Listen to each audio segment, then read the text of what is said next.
Hello there, Chris here from Becker's Models. Today I want to talk about wish lists. Kits that you wish that current manufacturers would make or remake to, replace a really old or badly molded kit, something with bad shape, bad accuracy problems. Look, I'm not talking about stuff that's about to come out. Matt at Dukes Models, I'll put a link, or down below I should say. He's just done the top 10 list of the most anticipated kits that are definitely coming out. And this list is not some esoteric, way out of left field pick. We're talking about very obvious gaps that just don't exist right now in our little modeling world.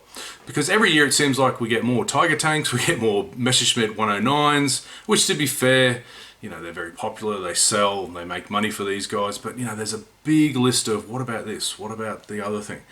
Now, I'm sure you've all got your own, so before you go, watch the whole thing, then leave a comment below. Tell me if I've missed one, particularly if it's bloody obvious, like, Chris, what are you talking about? You haven't done A, B, C, D, E. Look, to be honest, it's really hard for me to put this list together. I spent a lot of time, I asked some guys on the forum, what do you think? And because we're truly blessed today. I mean, we are in a golden age of modeling. As much as I complain on my top 10 worst lists that I did recently, we really do have some fantastic kits. But because we've got so many good kits, it makes you think, oh, what if they did this subject, using the modern slide molding techniques and photo etch and blah, blah, blah. So instead of just picking 10 kits, because I reckon we could go up to 100 easily, and I'm probably going to cover about 30 or 40 or 50, I don't know how many are in there. I'm going for 10 categories instead. So without much further ado, let's just get straight into it. Now, I said I wasn't going to do esoteric, left out of field, but let's start with one anyway. Stuff it. The ships, first two ships that come to mind for me personally, they're the most unique from World War II, and they're seaplane tenders. And that's the Japanese Akita Tsushima and the Italian Giuseppe Miralia, I think that's how you pronounce it. These were one-off specialized seaplane tenders. I love my seaplanes. Now, it can't be expected that such unique subjects be done by the mainstream modeling companies. Although Hasegawa did make a 1/350th Akita Tsushima, and it's as rare as rocking horse poo. It's $400 to $800 if you can find it online, and it's ridiculous for a model about this long. They made it more than a decade or more ago. It's a limited release, so they only made a couple of hundred of them, I think. Now, Snowman models came out with a resin one, same scale. It's $400. I mean, really, it'd be great to have. I'm not a ship modeler, so I've got a few very small, specific sort of things that I want to do, and they're on my list. Okay, I had to start with something a bit personal, a bit weird. But sticking with ships, or boats actually, because that's what they call submarines. Now, Das Werk recently put out, I'll put a picture up, of the 1/72nd scale World War I U-boat, the U9. Amazing kit, beautiful kit, they've done a fantastic job. But I reckon they'd make a Mozza, which is Australian for making a lot of money, if they retooled it down to a more manageable 1/144 scale. Still a big model, but much easier for most modelers to think, hey, I can put that in my display case instead of something that's nearly a metre long. And it would go well with the other 1/44 scale subs that we've got, like Revell's Type 7 U-boat or the Trumpeter Gato. So it's definitely a gap that can be filled there. So I'm not a modeler, like I said, I'm not a ship modeler per se, so please tell me in the comments below. I've probably missed some real howlers here. So let's just move straight on to the next category. Now, in Armour, there's a big gap, literally, that needs filling, and that's a large scale Stug 3, the Assault Gun 3, the Stug. We all know what that is if you're into armour modelling, and it needs to be done in something other than that stupid 1/35th scale. It needs to be big. It needs to be what I call a two-hand model, okay? Something that will go inside my two hands, not in one, and then, it's so small. So 1/24 scale or 1/16 scale. Look, this was the most effective AFE done by the Germans, World War II, yet it's untouched, okay? Sure, there's a plethora of them on 1/35th Dragon. I've done them all. Takom, great, but we need a big one. And I hope Takom comes to the party because they've recently released a series of tankettes. Again, things that'll fit in your hand, two hands in 1/16 scale, which are brilliant. I mean, they're great kits. The Type 94 tankette, I've built that. I've got the Breeder Panzer 1. And they've just come out with the modern German Wiesel tow tankette. Fantastic. That scale makes sense for such a smallish vehicle like the Stug, and I'd love for the Tacom to do that, and also maybe the British Universal Carrier. So get on with it, Tacom. Now, would you believe there's also a gap in Tiger models? Yes, the Tiger one, the infamous, they only made 1,400 of them, the Germans. Stupidly, they should have made something else, but let's not get into that. Okay, with Dragon seemingly released every single variant that ever came out of the Tiger, and it's been studied to death. Yeah, there is a couple of, and also you've got some newcomers. We've got Border model coming out. We've got Tacom as well. Rifle models have come to the game, and this is the one I really wanted to comment on. They've come out with full interior Tiger kits, and that's got a lot of people excited, especially the wearaboos. If you don't know what a wearaboo is, I'll write that down. Wearaboo. That's the fetish guys, the guys who love the NAZI stuff. I won't even say the bloody name. I mean, they really love it. There's one gap. Okay, there's two gaps. We need a bigger Tiger. There is 116 scale Tigers out there, but a 124th, like if Tamiya redone their 124th, that'd be fantastic. So that's the first gap, so we need a slightly bigger one. And then the next one is we need a late Tiger 1 Michael Wittmann Tiger. No, we don't. There's about a dozen of the bloody things already there, but we need one with a full interior because we need someone, and I'll put my hand up, I'll do it, to make a blown up one. Because I'm sick and tired of seeing Michael Wittmann Tigers. So, Rifle models, you just released one, but you didn't put an interior in it. Put a bloody interior in that Tiger tank so I can blow it up. Sci-fi. The biggest complaint in this genre, apart from Star Trek stuff, I'm not au fait with Star Trek stuff, but we have an embarrassment of riches. It's like hobbits who have had their first breakfast, and they're not even full yet, and they're waiting for second breakfast. It's not even morning tea time, and like, Bandai, come on, bring out some more stuff. And it's like, well, yeah, okay. Here's the story. Once Bandai got that Star Wars license, they blew away the whole modeling world with some of the best kits ever made in that genre. I mean, on the plus side, they've covered almost all of the most popular vehicles from the original and the prequel trilogies, and okay, there's some notable gaps. I'll get to them in a minute. But the main problem was once Disney got their stranglehold, when Mickey Mouse, choked his own, what, they screwed it up, and they really did royally. I mean, the merchandising sales for the sequel stuff, just go check out the Disney P&L reports in my other job. I've looked at it, and it's just, yeah, Disney, they really stuffed up. And Bandai, people don't understand this, Bandai is a typical Japanese conservative company, and I mean conservative. If they can't make a good return on their stuff, they won't even risk $1. So all the people complaining about, oh, why isn't Bandai made this, and the other thing? Well, there's no money in it for them. That's why they're making lots of Gundam kits instead. The only bright light on the horizon is, well, Dave Filoni and The Mandalorian. And here we are, here's a big gap that is going to be just about to be filled by Revell. They're coming out with a 1/72nd scale Razor Crest, even though, spoiler alert, the ship got blown up last season. And Bandai embarrassed all of us and gave us a real gut punch, and they released a Razor Crest that can fit into the palm of your hand. I mean, I'm going to get one for my son because he loves those things and throws them around the house, but for a modeler, Bandai, come on, you really need to step this up. So, as much as we're all anticipating the Revell kit, it's Revell.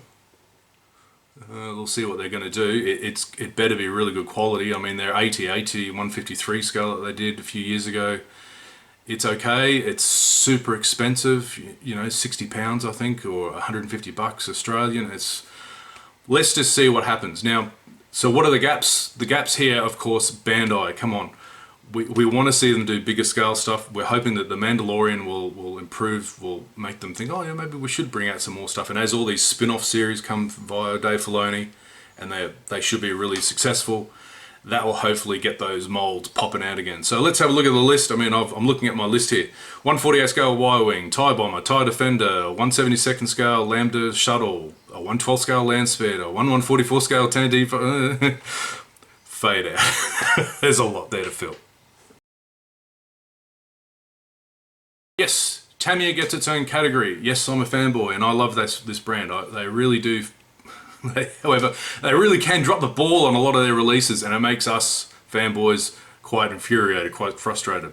Now, Tamiya are notorious for doing what's called sideways gaps. What they do is they put out a fantastic new toolkit, and everyone just loses it over. You know, it's just amazing. And a lot of the time when they do though, they release either a really early version of that subject or a very late version, you know, just as a tease. But then sometimes they just don't even follow up with the most popular variant in between that we all want. Now there's 3 recent releases in the middle scales, we'll call it. I'll talk about the bigger stuff separately, that come to mind. You've got first the new tool KV1 135th scale, the absolutely amazing P38 F and G and 148 scale, the Lightning, and it's only just come out now, the brand new 148 scale F4B Phantom. First of all, the KV1. The KV1 needs to be followed up by KV2. Why? Well, Tamiya are notorious also for keeping some ancient, old, dodgy kits in their catalogue, and they just keep repopping them in new box art. And you know, the unwashed guy goes into the hobby store, oh, Tamiya kit, oh yeah, $40, oh, it should be really good quality. And it's something from the 1970s. So they've got to get rid of the KV2 that they've got in their catalogue, and also to displace the trumpeter KV2, which is nice, it's okay, I've built one, and I've built several of their 148 scale versions too, but you know, if they did a KV2 135th scale Tamiya, thank you very much. Now Tamiya have released a single follow-up to their Lightning, the H variant, but everybody wants the J and L because we all want to do a natural metal finish, and that was the most popular model of the Lightning, used throughout the whole Pacific and in European theatre as well. And it's not rocket surgery. I mean, everybody knows if you've looked at that kit, the way that they've done the tooling, the way they've broken down the parts, it's coming. But when? Come on, we want it. We want it. And I'm being very unkind to the F4B Phantom. I mean, the thing's not even bloody out yet. You know, there's only been a few test builds, and I think you can. Is it out yet? I'm not sure. Tell me in the comments below. I mean, everyone's hankering for one, but what we really want is the F4E. We want the G and the J, and yeah, if they release those ones, they're going to sell like hotcakes. Even though there are the Zucchimura ones are there, and there's the Academy ones, but we really need those ones to wipe that off the map. We really got it too good, haven't we? I'm complaining about the kit even before it's out. You would think of all subjects in the modelling world that should be, you know, covered completely from top to bottom, left to right, is that the early Spitfires and Hurricanes. But no, and I mean from the Battle of Britain, Dunkirk sort of part of the war. But no, there's some big shoes to fill here. Let's start with the Hurricane, and then we'll move on to the Spitfire. Now, Armour Hobby have been making, Armour, A-R-M-A, have been making some waves in the 1 true scale, 1/72 scale, with its Wildcats and its Hurricanes. Beautiful, amazing kits, fantastic detail. But what we really need is a well-detailed 1/48 scale Hurricane Mark 1 from Battle of Britain. Because really, while there is 2 exists, the Airfix and the little area kit exists, they're borderline okay to good. They're not groundbreaking in terms of surface detail or cockpits. If you look at Eddard's recent Spitfire Mark 1, which has got raised rivets where appropriate, it's got recessed rivets, it's got amazing cockpit detail, it's extremely well engineered. I mean, this has really opened the door to think, you know, we really deserve a Hurricane, which, you know, has as much right to be there as a Spitfire. And, you know, let's just hope that something comes out. Now, Armour have said they're going to move up to 1/48 scale with a Mark IIc Hurricane, so maybe that gap will be filled sometime soon. Is there so much to ask for a decent Mark 1 Spitfire? It's too much to ask. Okay, oh, and a Mark 5, C or B wing. Okay, Hobby Boss have made a Mark 5, and it's okay. It's, you know, the windscreen's wrong, the shapes are wrong, the ailerons are wrong.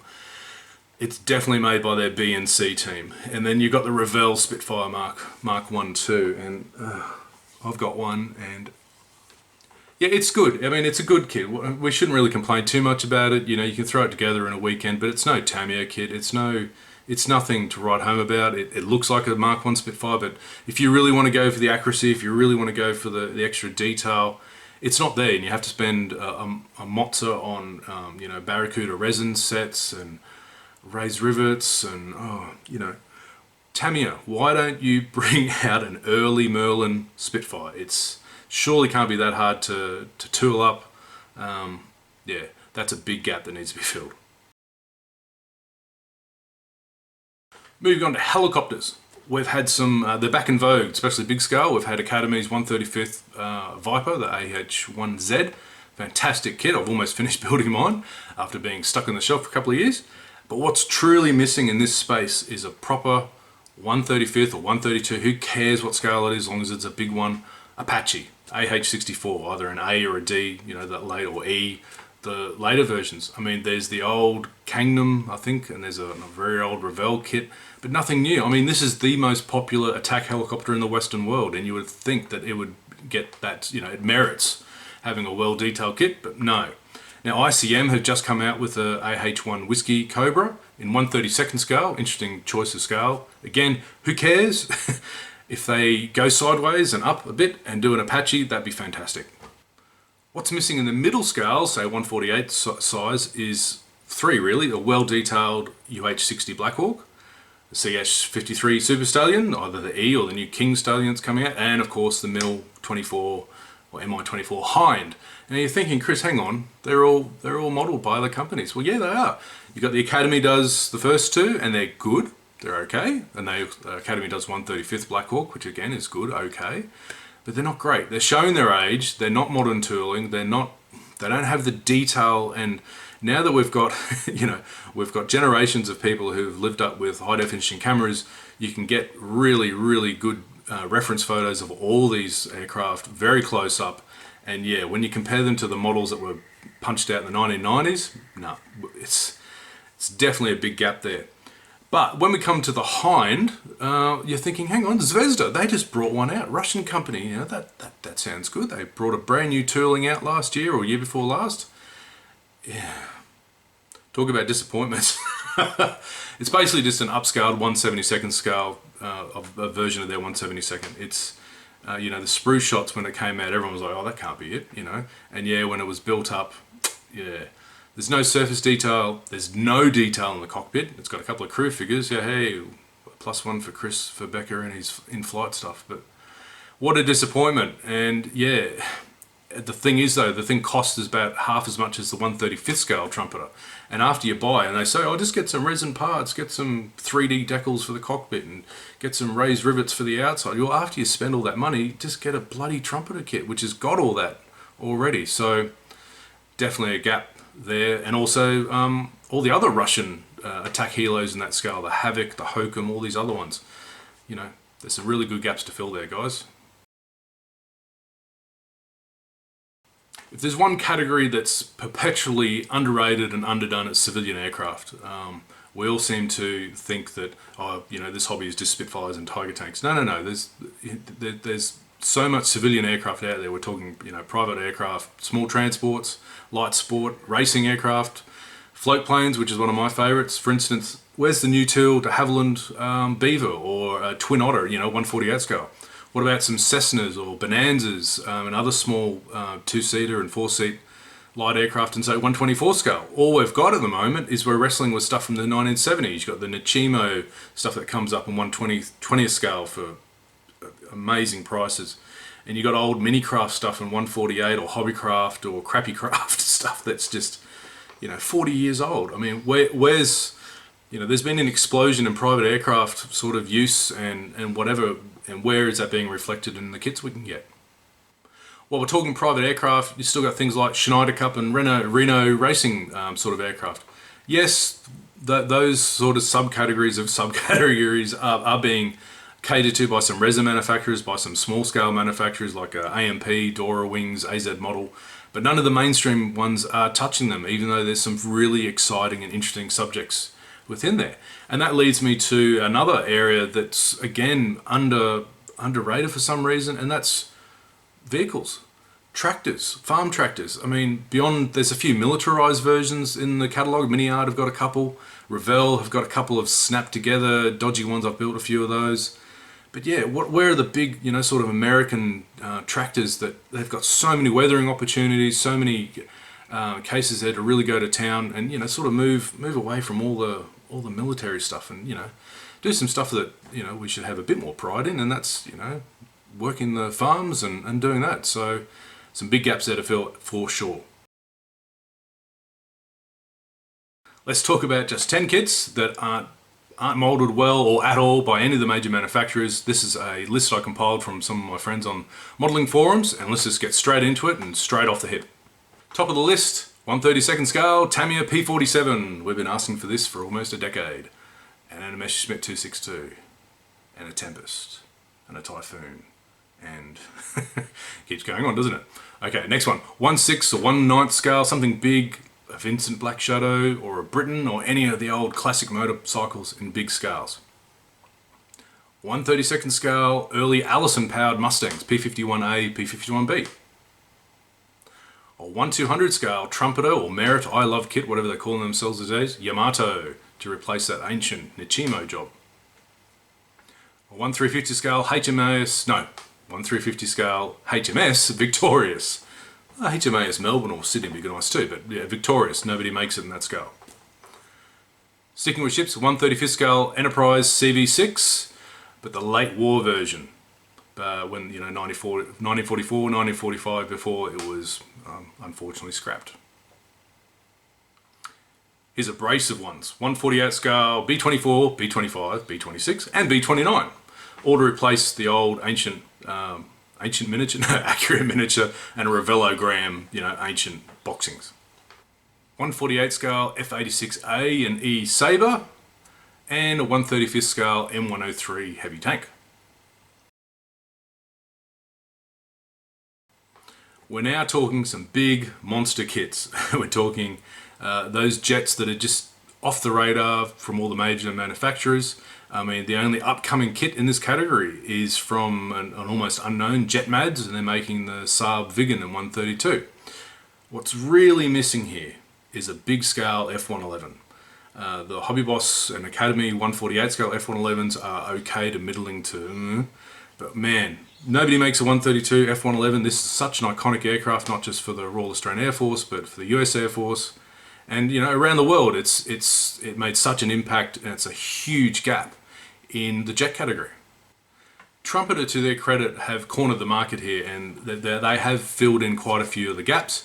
But again, they seem to bring their B and C teams when only an A team will really merit in such a large scale for such an expensive kit.